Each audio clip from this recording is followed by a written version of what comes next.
theory of evolution was roundly condemned by the church, viciously so, and it still is in great parts of America. As you know, the great argument that still divides Christians in the US, let alone Christians from rationalists, humanists, agnostics, atheists, the great argument is over the truth or not of evolution. The Scopes monkey trial was a lifetime, generations ago, but evolution is still condemned in state after state after state, the United States of America, and books are banned or burned if they advocate it. It happens here. Under the premiership of that great intellectual J. B.L.P. Peterson, there was a very strong move to get evolution out of the schools and to replace it with creation science, brackets, sick. So, on that one area, there is still a great war raging between Christianity and science. Bill may say that that's not real Christianity. Tell that to the countless millions of Americans who still believe in a six-day creation, and one of them.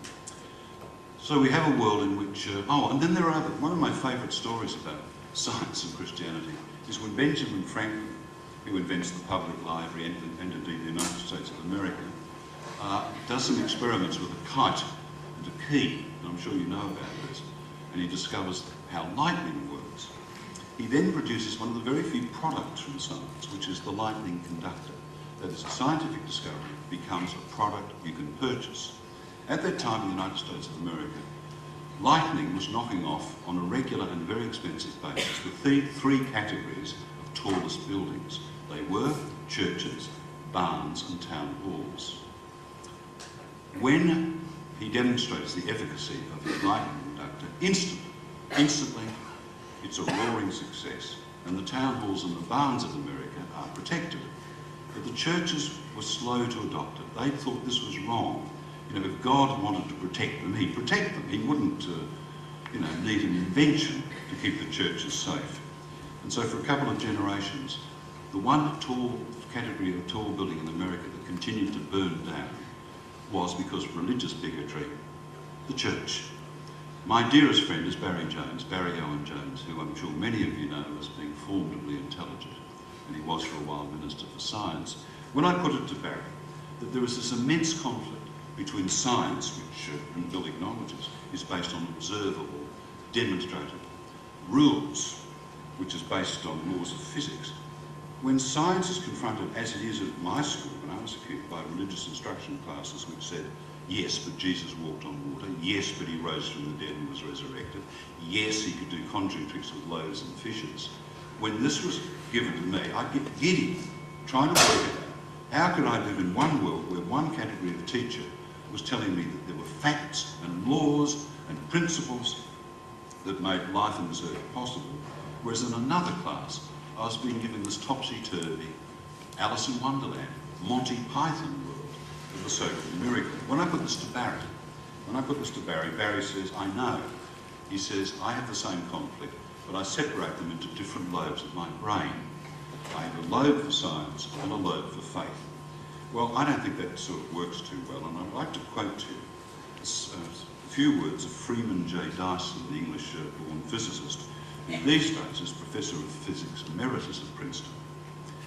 He is a Christian scientist, not a Christian scientist. Remember that sizable cult founded by Mary Baker Eddy. This is what he says. I am a practicing Christian, but not a believing Christian. I am a member of a community that preserves an ancient heritage of great literature and great music, provides help and counsel to the young and old when they're in trouble, and worships God in its own fashion. In other words, Dyson rejects all Christian theology. He regards it as total nonsense, but he admires the teachings of a man called Jesus and the common sense approach they proffered to human behaviour. In that sense, yes, a scientist can be a Christian, and a Christian, I guess, can be a scientist. But Christianity and science are completely and utterly different ways of looking at the world, and they will never, ever be happy in their marriage. Thank you.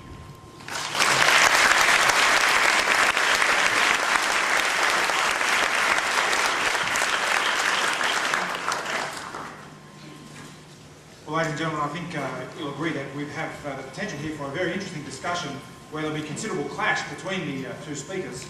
I think I've got a few points that I've taken down where I'd like to draw out some of the thoughts of the speakers. I might begin by asking Dr. Craig, reference was made by Mr. Adams to the television program last night with respect to, is it N or M? I didn't quite get it. M for membrane, M theory. Do you have anything to say in response? This was presented as a challenge that would completely overthrow your view of science. Well, I think, is this microphone off? Is the microphone on? No. Okay, I'd like to wait until the mic is on. Let's not fall into the abyss of silence. Testing, testing. Now it's on? Okay. I think that Philip's response to this point illustrates the danger of relying upon popular television shows and articles for your scientific knowledge. Because I saw the program last night, figuring that Philip would watch it. I was amazed at what the program had to say. Philip tells you that it has been mathematically demonstrable that these parallel universes exist, when in fact the truth is that M theory is extremely speculative. The equations for the theory haven't even been all stated yet, much less solved. It is plagued with problems.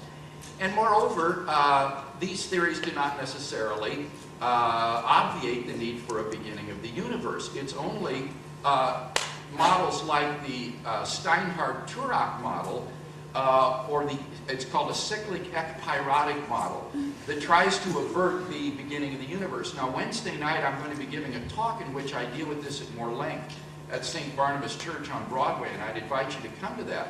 But let me simply make this single point about the model. In September of last year, Alexander Vilenkin, Arvin Bord, and Alan Guth, who interestingly enough was interviewed on the program last night, demonstrated that even the cyclic ekpyrotic models cannot avoid the need for an initial singularity.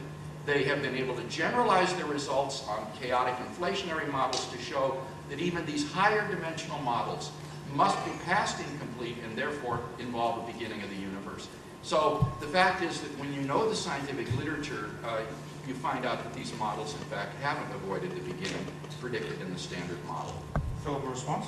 I've been very polite to Bill. If he wants to take the gloves off, I'm more than willing to do so.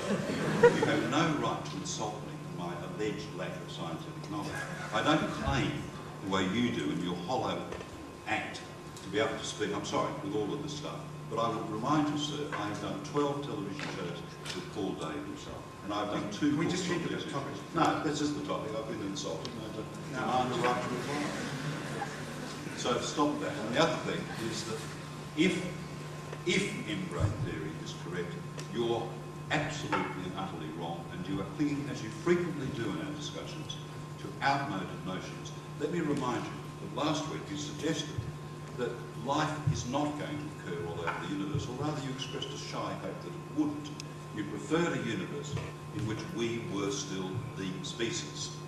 You said that it was a scientific view these days that most scientists hold the probability of life emerging anywhere is so remote that we are alone.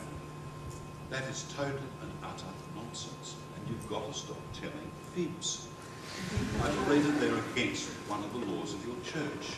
Absolutely.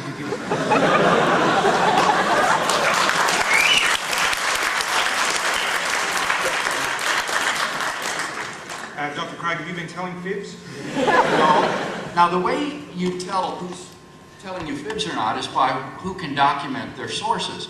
My source for that statement is from John Barrow and Frank Tipler in their book, The Anthropic Cosmological Principle, in which they state the consensus among evolutionary biologists today is that the chances of the existence of intelligent carbon-based life of comparable information processing ability with Homo sapiens is so remote that it is unlikely to emerge on any other planet anywhere in the known universe. Now, that is my source that I give for documentation. What is your source for your view? Carl Sagan, amongst hundreds of others, who's an old friend of mine, recently died. And as you know, Carl Sagan... Sagan was an astronomer, not an evolutionary biologist. Carl Sagan is a scientist of considerable repute, and he made the point that there are more suns out there than there are grains of sand on Earth, and that the possibility of the not